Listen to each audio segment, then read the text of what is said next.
Atos 16.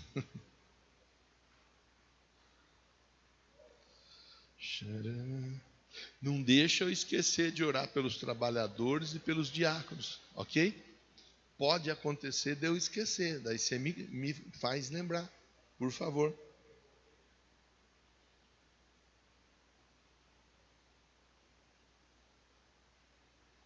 Atos 16, 23.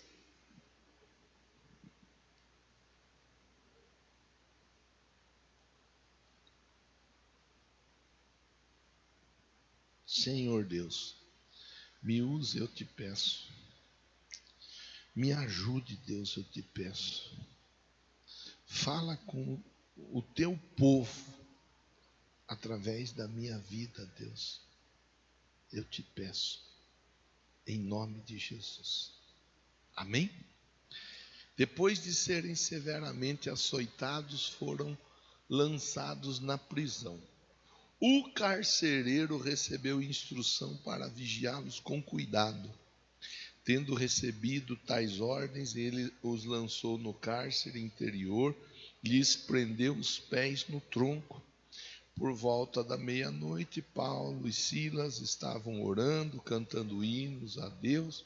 Os outros presos os ouviam. De repente, houve um terremoto tão violento que os alicerces da prisão foram abalados. Imediatamente, todas as portas se abriram, as correntes de todos se soltaram. O carcereiro acordou, vendo abertas as portas da prisão. Desembainhou sua espada para se matar, porque pensava que os presos tivessem fugido. Fica com a Bíblia aberta, porque nós vamos continuar. Vou fazer agora a introdução. Paulo e Silas numa viagem missionária, pregando na região de Troade, de Filipos. Nessa região havia uma mulher possuída por espíritos malignos. Essa mulher, ela era adivinha. Essa mulher, ela trabalhava para algumas pessoas. Então, cada dia da semana ela trabalhava para um senhor e vinham pessoas de tudo quanto era lado para ela adivinhar. Para ela adivinhar. Muito bem. As pessoas vinham até ela para ela adivinhar. Cada um queria saber uma coisa.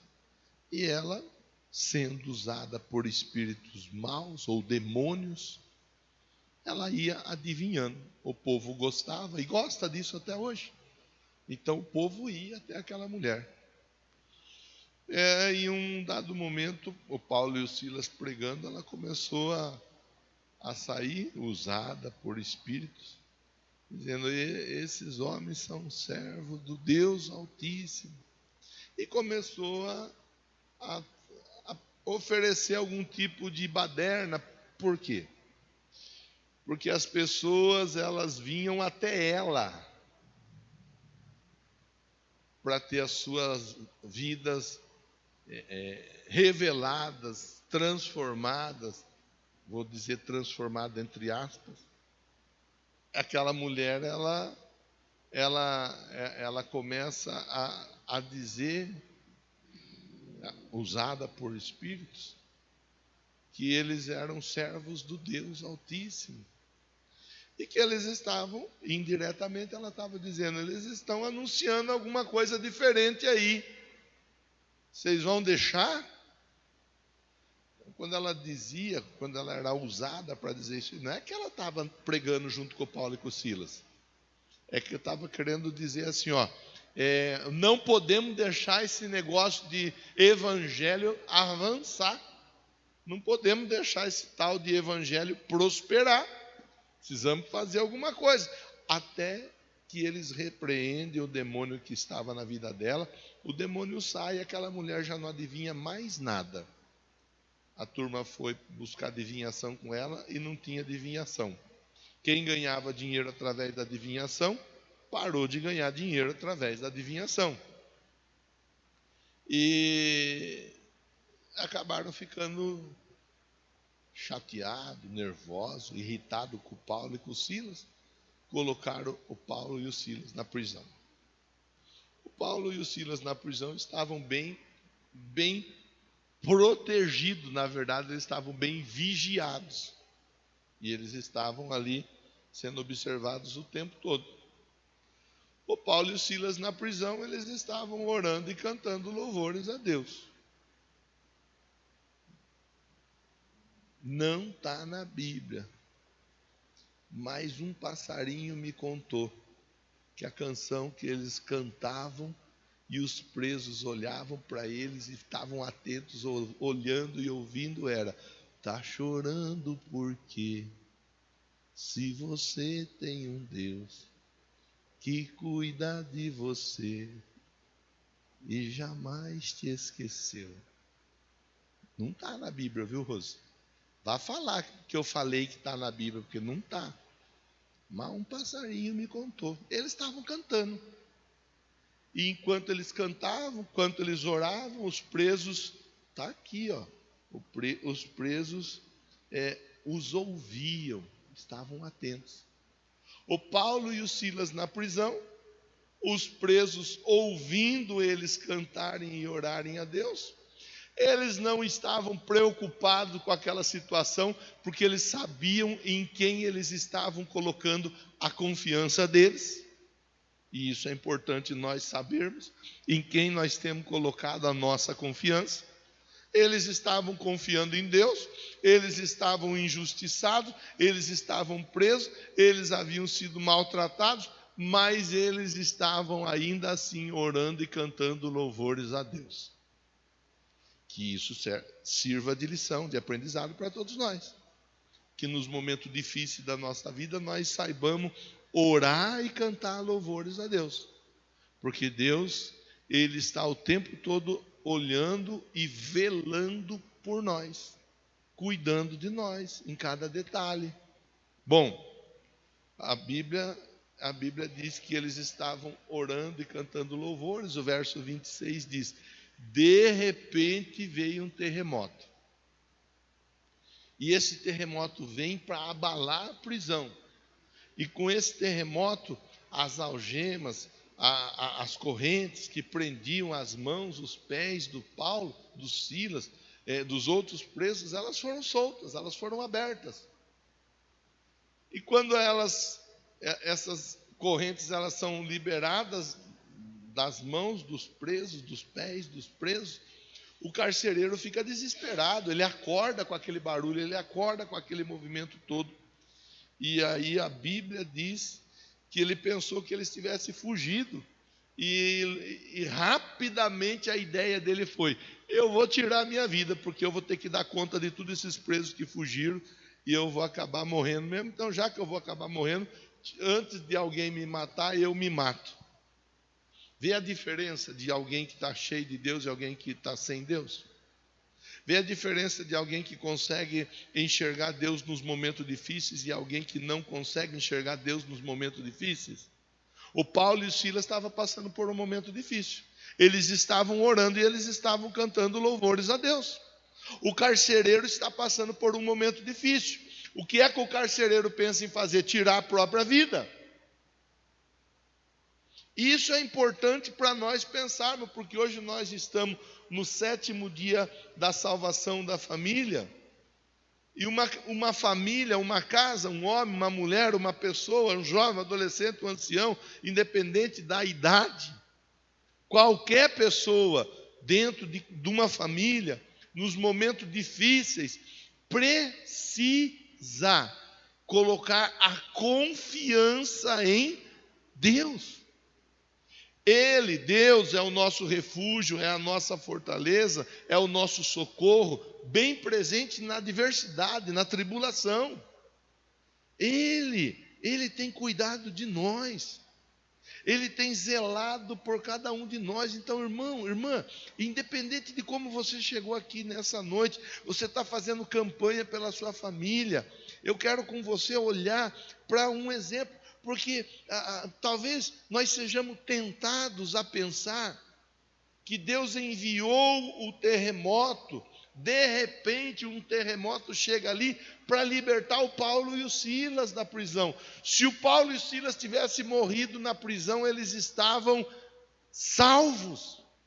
Eles estavam presos para os homens, mas eles estavam livres para Deus. Eles estavam presos na terra, mas livres no céu. Essa era a condição do Paulo e do Silas. Aquele terremoto não foi por causa do Paulo e do Silas. Eu não acredito nisso. Eu acredito que aquele terremoto Deus enviou, porque ali naquela prisão haviam pessoas que ainda não conheciam o poder que há no nome de Jesus. Eu acredito que aquele terremoto chegou naquela prisão porque ali haviam pessoas que ainda não eram salvas. Eu acredito nisso e vou apresentar os meus argumentos para você do porquê eu acreditar nisso. O Paulo e o Silas, enquanto eles estavam pregando, não gostaram deles pregando, a pessoa foi liberta, colocaram ele na prisão, está tudo bem. Mas haviam pessoas dentro da prisão que precisavam conhecer Jesus. Entre essas pessoas que precisavam conhecer Jesus, estava o carcereiro. A família do carcereiro também não conhecia Jesus. Não está na Bíblia, não está. Não está, nós não podemos acreditar que está, porque não está. Mas talvez, escute o que eu estou falando, talvez, em algum momento, aquele carcereiro precisou de alguma ajuda, ele tenha procurado aquela mulher. Talvez, não estou dizendo que está, e não está. Mas pode ter acontecido, porque aquela mulher, ela era a referência espiritual naquela região. Era até ela que as pessoas iam. Hoje em dia as pessoas correm atrás, para cá, para lá, para buscar uma palavra, para buscar uma revelação, para buscar isso, para buscar aquilo. As pessoas, elas até viajam para poder receber algo diferente. Imagine lá atrás, irmão.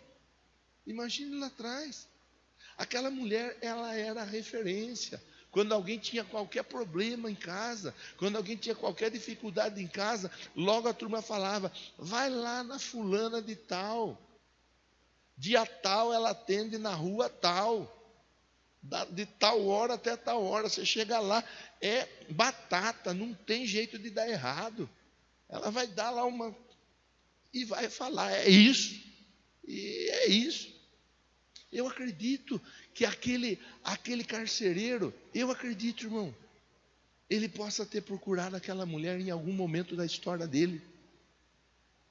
Agora aquela mulher já não faz mais nada.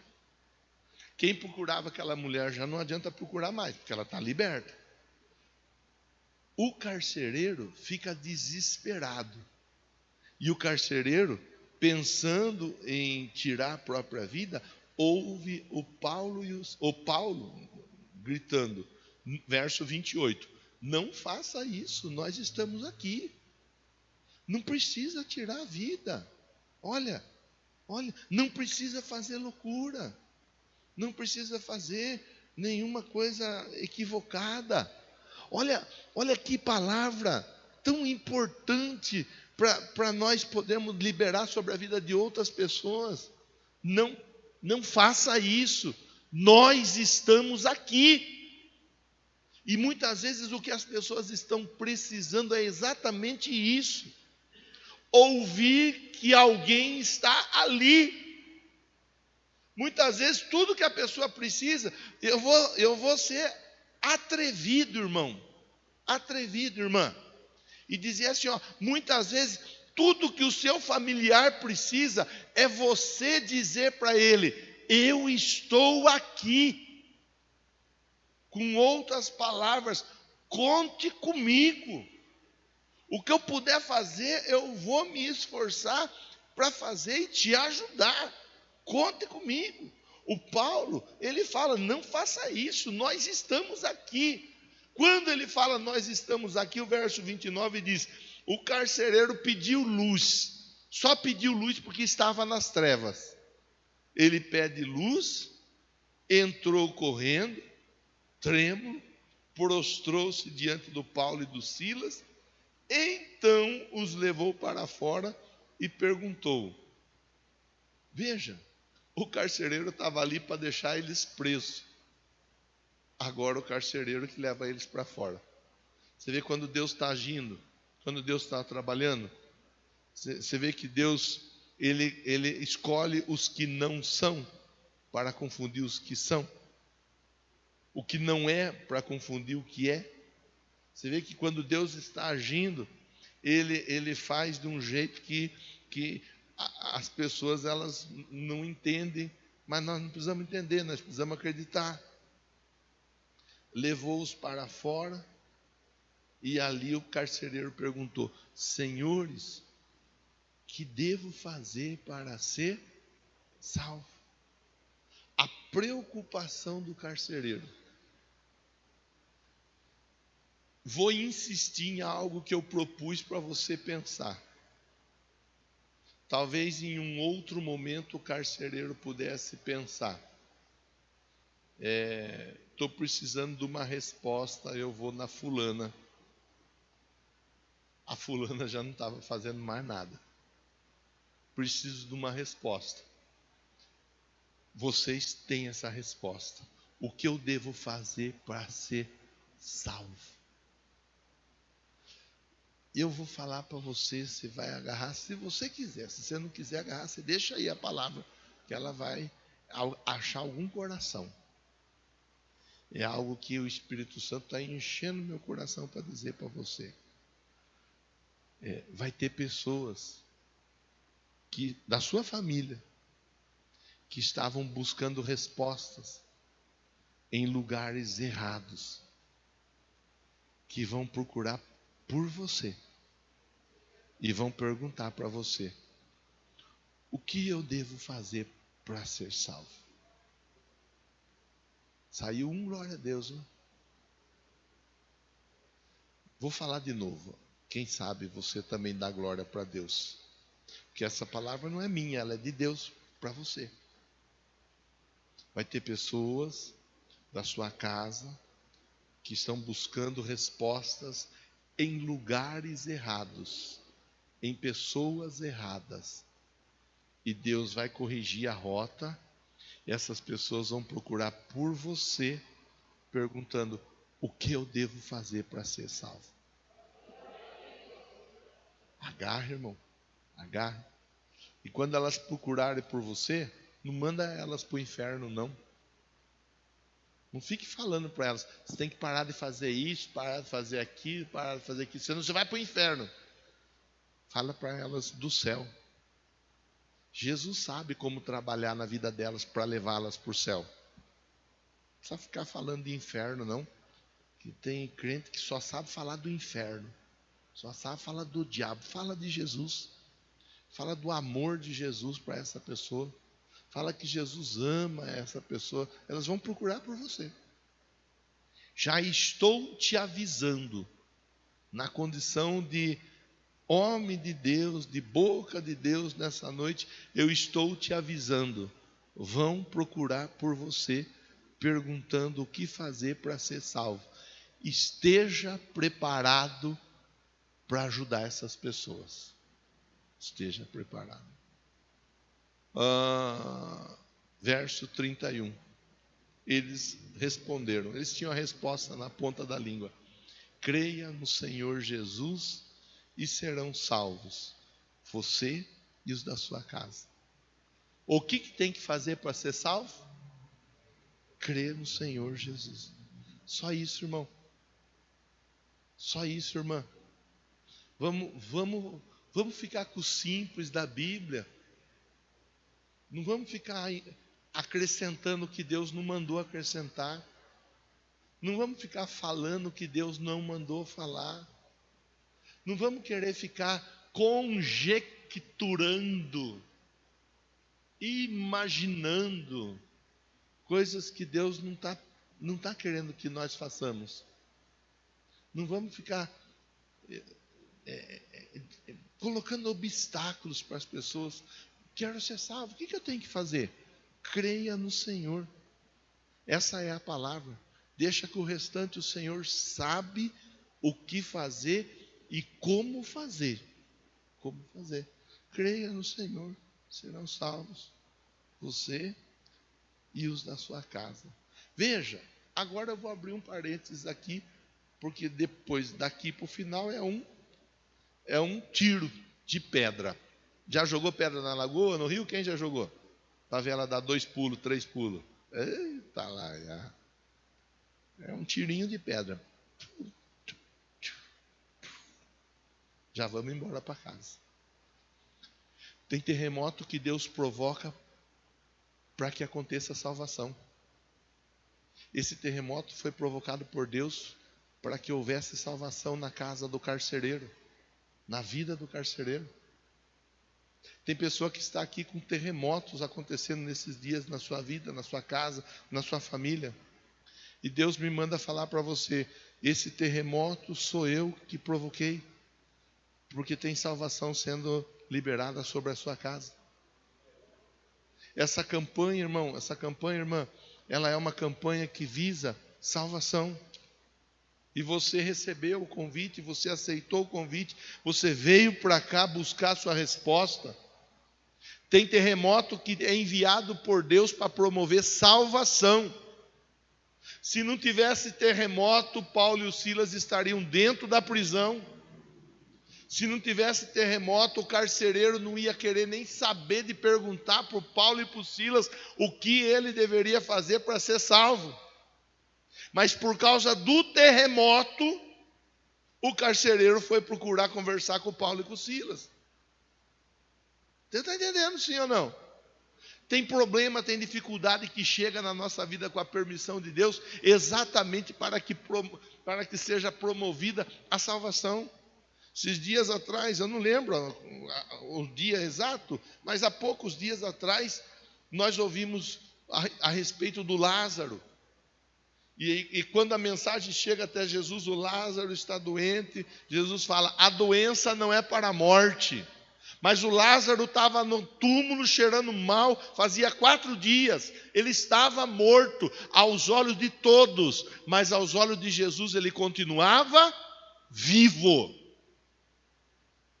Esse terremoto, ele chega exatamente para que pessoas consigam buscar a Deus, clamar a Deus, procurar a Deus, exatamente por causa da dificuldade. E nós precisamos entender e acreditar, nós precisamos confiar em Deus. Ele está cuidando de tudo. Salmo 46, 10 diz assim, aquietai-vos e sabei que eu sou Deus. Provoque quem está do seu lado.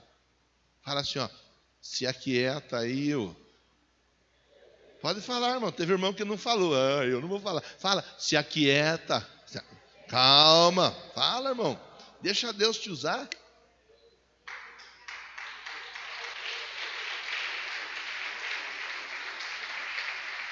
Se aquiete. Deus está no controle.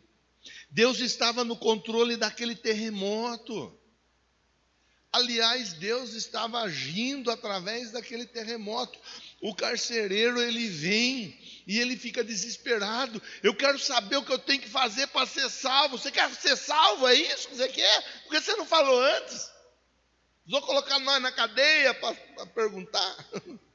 Era só perguntar para nós na rua, nós estávamos falando, você ia receber. Creia no Senhor. Creia no Senhor. Creia no Senhor. Salvação, ela se dá a partir de crer no Senhor. Crer no Senhor. Uma pessoa que crê no Senhor, ela recebe tudo que vem da parte de Deus através da palavra de Deus. Eu acho importante frisar isso aí. Porque tem muita gente que gosta de colocar coisa que Deus não colocou. Gosta de falar coisa que Deus não falou. Gosta de orientar coisa que Deus não orientou. E a pessoa muitas vezes ela acaba se colocando, se impondo diante de uma situação e dizendo, tem que ser assim, se não for assim, tem que ser do jeito que está na Bíblia. Se não está na Bíblia, para nós não interessa. Não interessa, é o que está na Bíblia. O que está na Bíblia? Creia no Senhor Jesus. É crer, é colocar sua confiança. Ele vai falar, ele vai direcionar, ele vai orientar, ele vai instruir, ele vai ajudar. Se tiver que puxar a orelha, ele vai puxar a orelha, irmão. Você não tenha dúvida disso. Ele sabe como puxar a orelha. E quando Jesus puxa a orelha, nós nem sentimos puxão de orelha, nós acabamos até rindo, até dando risada, nós acabamos dando glória, tomando puxão de orelha, porque ele sabe o jeito certo de fazer. Quando Pedro quis fazer alguma coisa do jeito dele, ele cortou a orelha do soldado. E aí Jesus vai, pega a orelha do chão, taca a orelha na orelha, né, do mal. Grudou. Então tá bom. Pedro, não adianta querer fazer as coisas do seu jeito. Tem o jeito certo para que as coisas sejam feitas. E o jeito certo, quem sabe, quem faz, sou eu. É um problema, é uma dificuldade. Nós estamos em campanha de família, e às vezes na nossa casa, às vezes na nossa família, nós queremos fazer do nosso jeito. Eu tive um cunhado, eu digo tive porque ele já faleceu em Jesus, graças a Deus. Uma pessoa jóia, uma pessoa muito abençoada, uma pessoa que abençoou minha esposa e as filhas dele enquanto ele esteve vivo. Uma pessoa que deixou a minha irmã, ele morreu, mas ele deixou a minha irmã com as filhas, com a vida encaminhada, Abençoou. Ele dizia, numa conversa com ele, ele dizia: ô Marco, quando eu fui batizado com o Espírito Santo, eu ouvia o barulho das águas. Eu sentia um vento que vinha como se fosse uma brisa. Parecia que aquela brisa estava me molhando. E eu ouvia junto com o barulho das águas, parecia que tinha folha indo para lá e para cá. Eu ouvi, e aí eu comecei a falar em línguas estranhas. Com você foi assim também? Falei, comigo não foi não. Comigo foi diferente. Eu ficava lá com o Tiagão, que nós íamos no monte orar. Você ia também, Mirella, no monte? Chegou a ir no monte orar? Nós ia com o Tiagão lá, toda sexta-feira nós estávamos orando, e ele falava, receba, e eu... Não tem vento, não tem folha, não tem cachoeira, não tem água, não tem fogo, não tem terremoto, não tem nada, meu Deus, será possível esse negócio? Ele falou, com cada um, Tiagão falou, com cada um acontece de um jeito. Apenas entenda que Deus está batizando você com o Espírito Santo. E ali eu acalmei, e comecei a falar em línguas estranhas, e até hoje estou falando. Isso foi em 99. Às vezes a gente quer que aconteça com os outros do jeito que foi com nós. O Paulo, o Silas estavam na prisão, Deus mandou um terremoto. Precisou de um terremoto para o carcereiro e para a família dele se converter. Tem casa que se não tiver terremoto não tem conversão, irmão. Tem casa que se não virar de ponta cabeça não tem conversão. Porque tem coração que é duro. Tem coração que é teimoso. Então Deus fala, bom, estamos aí conversando, estamos tentando numa boa, mas não está dando, a pessoa parece que não quer entender. Deixa quieto. Vou fazer chegar um terremoto lá. E quando o terremoto chega, a pessoa... Você lembra, irmão? Lembra da época da pandemia? Quem lembra aí? Falei, eu lembro, pastor. Você ficou vivo, né? Graças a Deus você está vivo. Nós ficamos vivos, graças a Deus. Eu lembro, dia 18 de março, último culto, uma quarta-feira, eu com os irmãos aqui pregando. Eu falei, irmão, olha... Sexta não tem culto, domingo também não, aqui pelo menos não, nós vamos fazer online, não sei quando nós voltamos. Eu lembro. Quem estava aqui nesse dia? Tem alguém dos que estava aqui? Meu Deus, você olhava para a cara de um, era a cara de velório. Olhava para a cara do outro, era a cara de velório. Falei, meu Deus do céu, que desespero. Falei, esse foi um dos piores dias da minha vida. Porque deu um medo porque você não sabia o que ia acontecer. E naquela época o pessoal começou a ficar com medo. Você lembra, sim ou não? As pessoas vinham aí na porta da igreja falar: pastor, eu quero entregar minha vida para Jesus. Pastor, eu quero ser batizado. Pastor, eu quero... Naquela época a turma queria Jesus de todo jeito. Nós fazia culto todo dia online. Todo dia a pessoa estava lá. Por quê? Um medo de morrer e ir para o inferno? Que estava morrendo gente de caminhão mesmo, né? Então as pessoas ficavam com medo. Terremoto que Deus mexeu com muita gente. Deus usou aquele terremoto para mexer com muita gente, para aceitar Jesus naquela época. Teve muita gente que aceitou Jesus naquela época por causa da pandemia, do medo de morrer, e morreu e foi para o céu. Aleluia. A gente tem que entender, irmão. Tem terremoto que Deus manda, tem terremoto que Deus permite que aconteça. O importante é nós aprendermos a fazer uso do terremoto a nosso favor, a favor do reino de Deus, na verdade. O terremoto chegou, o que eu faço? Creia.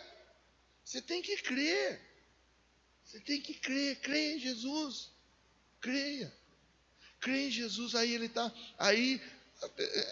Vou continuar a leitura para nós finalizar a conversa. Vai, senão você fala que o pastor fica falando, não para de falar. Verso 31. Pregaram a palavra de Deus. Eles fizeram o quê? Pregaram a palavra de Deus. O que nós fazemos para ser salvo? Creia. Bom, como que você crê? A Bíblia diz que a fé ela vem pelo ouvir, e ouvir pela pregação da palavra de Deus. Tem que pregar, irmão. Tem que pregar. Mas tem que saber a hora de pregar. Tem que saber o momento de pregar. Tem que saber o que você vai pregar. Tem que saber. Você me conhece, eu sou pregador raso. Sou pregador que prego o arroz com o feijão. Você me conhece. E eu não me iludo. E também não me sinto o pior dos piores. Muito pelo contrário. Eu me esforço para pregar sobre salvação. Eu me esforço para falar para o irmão, para a irmã, cuide da sua salvação. Lição da célula de ontem, quem não foi... Ô Bruna, você não foi ontem, você falhou ontem, irmã. Colocamos falta para você. Né, Eliseu? Juliana, colocamos falta para a Bruna. Lição de ontem. O pessoal vai para a célula no sábado. Nós conversamos e eu pincelei junto com os irmãos... o perigo das distrações, o que as distrações podem fazer na vida de uma pessoa, na caminhada de fé. Falamos disso, conversamos disso. Conversamos do Judas, que distraiu com riqueza e acabou traindo Jesus. Conversamos dos discípulos que estavam preocupados em saber quem que ia sentar perto do mestre, quem que ia receber o holofote, o cuidado que nós devemos ter para nós não nos distrairmos com o ibope, querermos ser as pessoas especiais, as queridinhas, e ficar chateadinho, magoadinho por qualquer bobeira. Conversamos disso ontem. Conversamos do Pedro, hein? Da distração. Olha a distração do Pedro. Pedro, Satanás pediu para peneirar vocês. Eu intercedi por você, converta-o. O perigo das distrações, que muitas vezes nós nos distraímos e nós não podemos distrair. Essa é a minha conversa com você desde quando nós estamos aqui, irmão. A minha conversa com você é batismo nas águas. Batismo nas águas, a importância do batismo nas águas. Domingo à noite tinha o rapaz que veio visitar aqui. Conversei meia dúzia de palavras com ele, fiz meia dúzia de perguntas. O que eu perguntei para ele, Rose? Já é batizado? Vai batizar? Daqui 2 semanas, 3 semanas tem batismo. Se você estiver aqui na região, você vai passar pelas águas do batismo. Já vou arrumar alguém para dar o estudo para você ser batizado. Essa é a minha conversa. Eu não sei conversar outra coisa. Se você quiser conversar, você vai tentar conversar comigo. Eu não vou saber conversar. Minha conversa é de Santa Ceia. A importância de Santa Ceia. Ontem na célula eu vi uma coisa que eu não lembro de ter visto em outro momento. Eu não lembro. Se eu vi, eu não lembro. E me despedaçou. O Eliseu estava falando que o quebra-gelo da cela era: qual a santa ceia que marcou sua vida? Ele falou: pastor, a minha é a santa ceia que eu não participei, que marcou minha vida. Né, Silvinho? Silvinho estava lá, Dalva. Ele falou: quando no momento da transição, que eu estava saindo de uma igreja para vir para cá, eu fiquei uma ceia sem participar. Ele falou chorando disso: eu não participei da ceia e dói até hoje eu lembrar aquilo lá. Eu nunca vi isso daí. Se você já viu, ótimo. Eu nunca tinha visto. Tem gente que não está nem aí com a ceia. Tem gente que marca festa, passeio, aniversário, marca tudo no dia da ceia. E não tem problema, porque o mês que vem vai ter ceia de novo. Então daí no mês que vem eu vou e participo da ceia. Tem gente que não está nem aí com a santa ceia do Senhor. Não está. Você me ouve falar disso daí. Você me ouve pegar no pé disso. Eu vi um homem barbado chorar porque perdeu a Santa Ceia. Nunca achei que eu ia ver isso.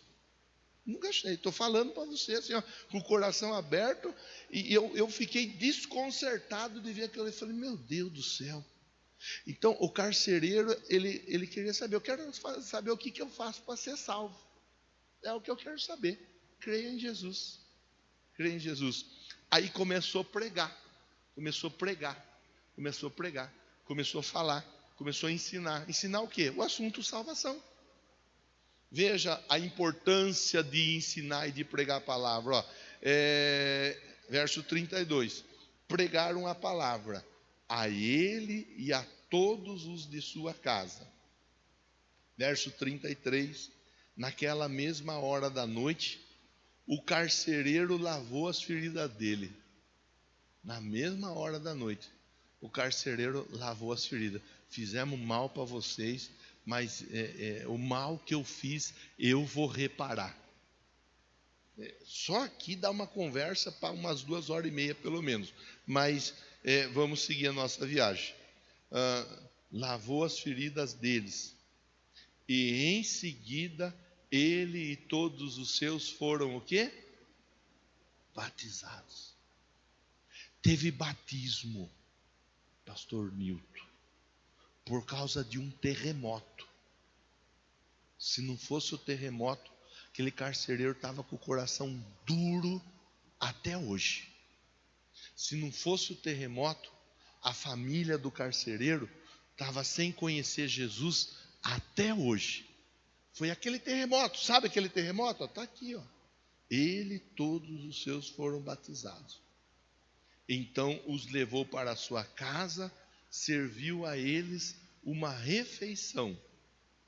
Uma refeição. Olha o poder de um terremoto. Olha o poder do terremoto. O terremoto tem poder de alguém pegar e levar alguém em casa e oferecer um jantar. Aleluia. Tem pipoca lá hoje? Meu Deus. É o poder do terremoto, irmão. Isso é o poder de um terremoto. Levou os crentes para comer na casa dele. Está aqui, ó. Serviu uma refeição e com todos da sua casa se alegrou, porque eles passaram a acreditar em Deus. Falei com vocês, acho que foi a semana passada, de se alegrar com as dificuldades, com os problemas, não foi? Você lembra? Falamos desses dias, né? A minha cabeça ela embaralha algumas coisas, mas há poucos dias nós falamos. Muitas são as aflições do justo, mas o Senhor de todas o livra. No mundo tereis aflições, tenham bom ânimo, eu venci o mundo. É o poder do terremoto. É o poder do terremoto. Quando o terremoto chega para provocar salvação. O crente vai estar ligado, vai estar antenado, o crente vai estar atento, porque junto com o terremoto vem salvação. Pastor, lá em casa fulano perdeu o emprego. Aguenta firme, porque aí vem salvação. Pastor, lá em casa alguém perdeu isso, perdeu aquilo outro. Aguenta firme, que daí vai sair salvação. Esteja preparado para pregar. Pastor, lá em casa alguém ficou doente. Aproveita esse momento para pregar. Pastor, lá em casa aconteceu isso, aquilo outro. Há um terremoto que chegou. Aproveite, esteja preparado para pregar. Pregar, irmão. Pregar o quê? A salvação. Arrependei-vos, pois é chegado o reino dos céus. O reino de Deus chegou na sua vida. Se arrependa. Que Deus nos ajude a pegar essa palavra, agarrar essa palavra, colocar essa palavra no nosso coração e sairmos daqui cientes que os terremotos, eles têm poder de manifestar salvação. Base bíblica está aqui. É só fazer uma melhor reflexão. Você vai ver que o terremoto não era para o Paulo e não era para o Silas. O terremoto era para o carcereiro, para a família do carcereiro e para os demais presos que estavam vendo tudo ali naquele lugar. Vamos ficar em pé. Esse terremoto que chegou na sua casa é para salvação. Acredite, acredite. Por mais difícil que a situação esteja, acredite. Vem salvação aí. Vem salvação. Você está orando por salvação, sim ou não? Está fazendo campanha por salvação, sim ou não? Então, se Deus mandar o terremoto, não vai ficar lá depois, ai, coitadinho dele, coitadinho dela, aconteceu isso, aconteceu aquilo outro, coitadinho, dá dó, aí eu vou ajudar porque dá dó. Irmão, saiba entender os terremotos, saiba entender os terremotos, saiba aproveitar e pregar para a salvação, saiba aproveitar e pregar para a salvação. Feche seus olhos, quero orar com você. Entregar essa campanha para Deus. Meu Deus, eu sei que o Senhor tem tanta coisa para fazer na nossa vida, na nossa casa, na nossa família. Eu sei que muitas vezes o terremoto chega o terremoto da doença, da dificuldade financeira, o desemprego, chega o terremoto da dificuldade conjugal, da dificuldades, Deus, das mais variadas. Eu sei que o terremoto ele chega muitas vezes. E nós ficamos desesperados por causa do terremoto. Mas no terremoto o Senhor manifesta a salvação. É isso que nós aprendemos hoje na Tua palavra. E eu quero agradecer, exaltar, louvar, bendizer o Teu santo e poderoso nome. E agradecer, Deus. Minha oração é de agradecimento. Porque tem salvação chegando aí, em nome de Jesus. Diga amém, diga graças a Deus. E as diaconisas vão passar.